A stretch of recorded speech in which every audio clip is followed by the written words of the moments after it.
ఈరోజు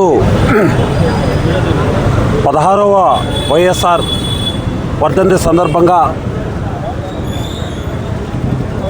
పట్టణాధ్యక్షుడు బాబ్జాన్ గారి ఆధ్వర్యంలో ఈ కార్యక్రమానికి హాజరైనటువంటి మన ఇన్ఛార్జ్ మక్బూల్ అన్నగారు, మాజీ ఎమ్మెల్యే చాంద్బాస్ అన్నగారు, అదేవిధంగా ఇక్కడికి వచ్చినటువంటి కౌన్సిలర్స్, మండల అధ్యక్షులు, ఎంపీటీసీలు, జడ్పీటీసీలు, వైఎస్ఆర్ కుటుంబ సభ్యులందరికీ నమస్కారాలు తెలియజేస్తున్నాను. ముఖ్యంగా వైఎస్ఆర్ వర్ధంతి సందర్భంగా ఈరోజు ముఖ్యంగా 2 తెలుగు రాష్ట్రాలలో వైఎస్ఆర్ ముద్ర పూర్తిగా ఈరోజు కూడా చెరిగిపోలేదు. ఎందుకంటే ఈరోజు ఉచిత కరెంటు కూడా కంటిన్యూ చేయడం అయితేనేమి, ఫీజు రియంబర్స్మెంట్ కంటిన్యూ చేయడం అయితేనేమి, అదేవిధంగా రైతులకు రుణమాఫీ విషయంలో, ఇన్పుట్ సబ్సిడీలలో ఆ రోజు ఒక స్వర్ణయుగాన్ని తలపించే విధంగా 2004 నుంచి 2009 వరకు ఉన్నది.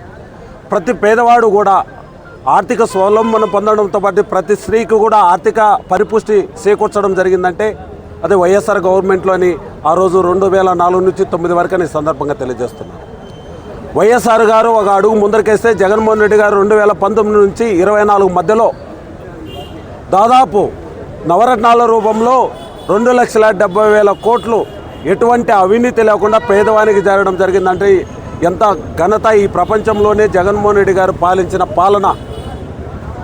పాలన జగన్మోహన్ రెడ్డి గారు ముఖ్యమంత్రి కాకముందు, జగన్మోహన్ రెడ్డి గారు ముఖ్యమంత్రి అయిన తర్వాత 2గా విభజించవచ్చు.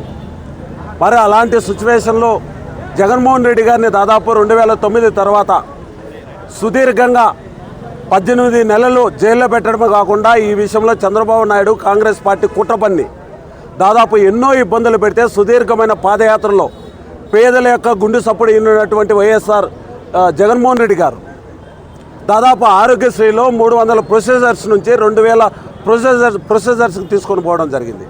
ప్రతి బిడ్డ కూడా ఇంగ్లీష్ మీడియంలో చదవాలనే ఏకైక లక్ష్యంతో మరి అమ్మబడి వేయడంతో పాటు దాదాపు 4,500 కోట్లు చిల్లరతో ప్రతి సంవత్సరం 15,000 కోట్లతో 40,000 స్కూళ్ళు రెనోవేట్ చేయడం జరిగింది.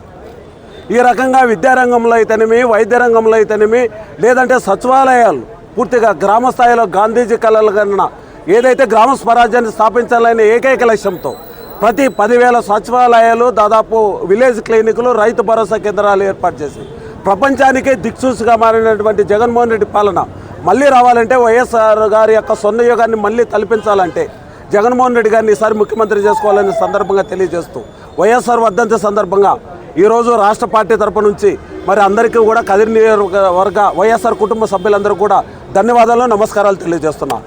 జై జగన్.